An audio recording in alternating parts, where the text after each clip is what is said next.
सिन्हा साहब, lieutenant governor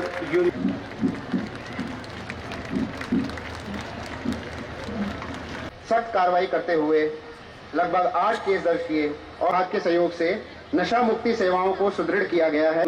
मैं आप सभी का हार्दिक स्वागत। काम धूम्रपान करने वाले व्यक्ति के फेफड़ों को अगर आपने की कीमत सच्चाई की ओर देखने से कहीं अधिक कष्टदायक या पीड़ादायक हो जाती है। मैं समझता हूं जम्मू कश्मीर एक दशक से भी अधिक समय से नशे के खिलाफ चुप्पी का दंश झेल रहा था और इसलिए आज से ठीक 14 दिन पहले आध्यात्म की नगरी जम्मू से हम सब ने मिलकर के नशे के खिलाफ एक जन आंदोलन जम्मू कश्मीर में खड़ा हो उस चुप्पी को तोड़ा जाए इसकी एक पहल प्रारंभ हुई और आज माता वैष्णो देवी तथा शिवखोड़ी में बाबा भोलेनाथ की इस पवित्र धरा रियासी से मैं आप सभी से विनम्रता पूर्वक ये कहने आया हूं कि आपके सहयोग से नशे के खिलाफ समाज की आवाज उठे, इसमें सबको भागीदार बनने की आवश्यकता है। अभी हम सबने शपथ भी ली, हम उन बेटों और बेटियों के लिए एकजुट होकर कार्य करें जिन्हें समाज की चुप्पी ने धीरे धीरे नशे के गहरे और जानलेवा अंधेरे में खोते हुए देखा।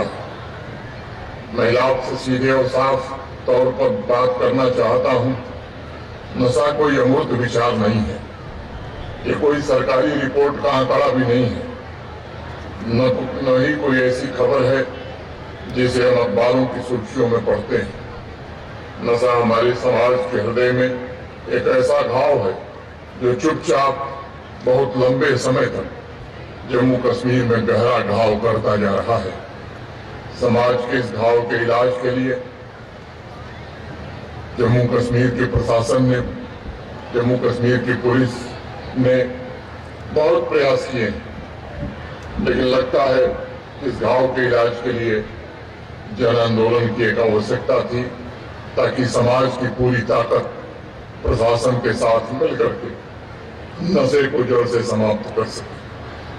नशा मुक्त जम्मू कश्मीर का ये अभियान समाज को यह भी स्मरण करा रहा है कि समाज के मजबूत पिलर्स में कानून, संवैधानिक मूल्य तथा कर्तव्य और परस्पर निर्भरता की मजबूत नींव शामिल है।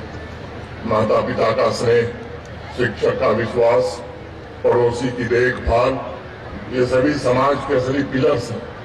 लेकिन नशे की लत इन सभी को धीरे धीरे समाप्त कर देती है, नष्ट कर देती है। नशा समाज के संबंधों और उसके जुड़ाव को समाप्त कर देता है। और मैं मानता हूँ कि नशे का शिकार इंसान जब समाज के लिए उपलब्ध या संबंध नहीं बल्कि केवल अगली नशे की खुराक की तलाश करता है, तब समाज की संरचना, उसके मूल्य सिर्फ टूटते नहीं हैं बल्कि ढहने लगते हैं। अभी जो नुक्कड़ नाटक हम सब ने देखा है, मुझे लगता है उसने स्पष्ट तौर पर हमें ये संदेश दिया है।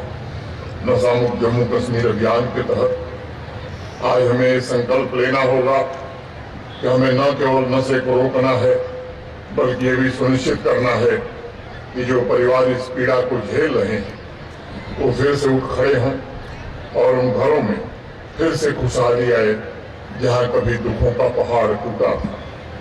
साथियों, जम्मू कश्मीर के संबंध में स्थिति और भी गहरी है, क्योंकि यहाँ ड्रग्स और आतंकवाद ये दोनों एक ही सिक्के के पहलू हैं। इस बात को हमें समझने की आवश्यकता है।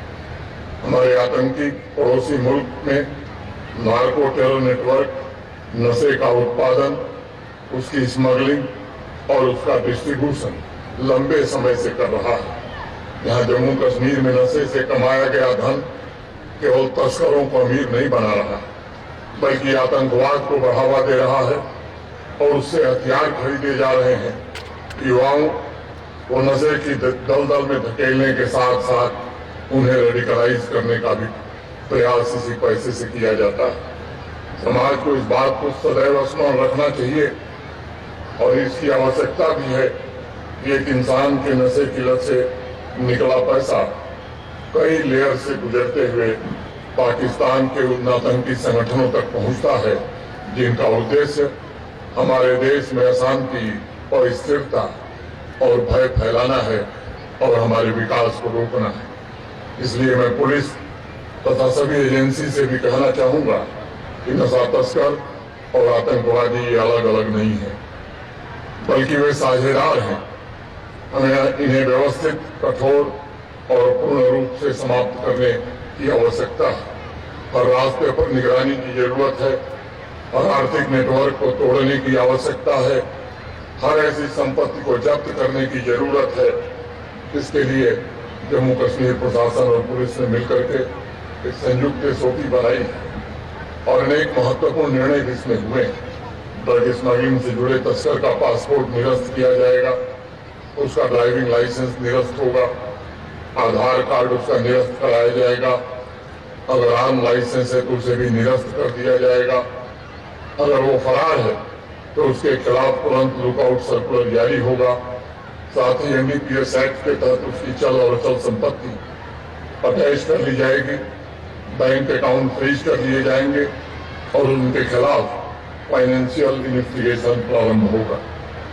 मैं आप सबको भरोसा देना चाहता हूं कि जम्मू कश्मीर प्रशासन और पुलिस इस नेटवर्क के खिलाफ कठोर से कठोर कार्रवाई करने के लिए सन्नद्ध है। मैं आपको बताना चाहता हूं कि सुनियोजित अभियान चलाकर 11 अप्रैल से जम्मू संभाग में सघन कार्रवाई की गई है। अगर रियासी के आंकड़े देखे जाएं, तभी मेरे सम्मुख यहाँ के डिप्टी कमिश्नर साहब ने बताया कि अनेक ड्रग हॉटस्पॉट चिन्हित किए गए हैं, नशे तस्करों की गिरफ्तारियां हुई हैं, नशे तस्करी में लिप्त व्यक्तियों के ड्राइविंग लाइसेंस कैंसिल किए गए हैं, प्रॉपर्टी जब्त की गई है और जो नशे के शिकार लोग थे उनकी करुणा और जिम्मेदारी की भावना से पुनर्वास का प्रबंध भी रियासी प्रशासन ने किया है। 90 ड्रग सेंटर स्टोर्स की भी जांच की गई है। अगर पूरे जम्मू संभाग के आंकड़ों को देखेंगे तो मुझे लगता है कि पिछले 10 दिनों में बड़ी मात्रा में केस भी रजिस्टर हुए हैं। अनेक नशा तस्करों को गिरफ्तार किया गया है। सुनियोजित अभियान चलाकर पुलिस ने लगभग 3 करोड़ से ज्यादा रुपए की ड्रग बरामद करने में भी सफलता पाई है। लगभग 1 करोड़ रुपए की चल और अचल संपत्ति जब्त की गई है और कई को तो मिट्टी में जमींदोज करने का काम भी पुलिस ने किया। अनेक केमिस्ट शॉप का निरीक्षण किया गया है। 15 से ज्यादा ड्रग स्टोर के लाइसेंस कैंसिल कर दिए गए हैं। यूजर्स की भी पहचान की गई है, उनको डी एडिक्शन और रिहेबिलिटेशन सेंटर पर भेजा गया है। काउंसलिंग हो रही है। मुझे इस बात की विशेष प्रसन्नता है कि जम्मू संभाग के विभिन्न जिलों में 1947 महिला समिति भी स्थापित की गई है। मुझे विश्वास है कि रियासी जनपद में भी इन समितियों को और आने वाले दिनों में तेज गति से बढ़ाकर माताओं बहनों के सहयोग से समाज के इस कैंसर का इलाज हम करने में हमें सफलता मिलेगी। अब तक कुल 187 ड्राइविंग लाइसेंस, 4 गाड़ियों के रजिस्ट्रेशन निरस्त किए जा चुके हैं। 48 ड्रग पेडलर्स के खिलाफ फाइनेंशियल इन्वेस्टिगेशन प्रारंभ किया गया है। 2 दर्जन से अधिक नशे के तस्कर नजर में है और मैं कहना चाहता हूं कि पाताल में भी छिपे होंगे तो उन्हें पुलिस ढूंढ निकालेगी और उनके खिलाफ कार्रवाई करेगी।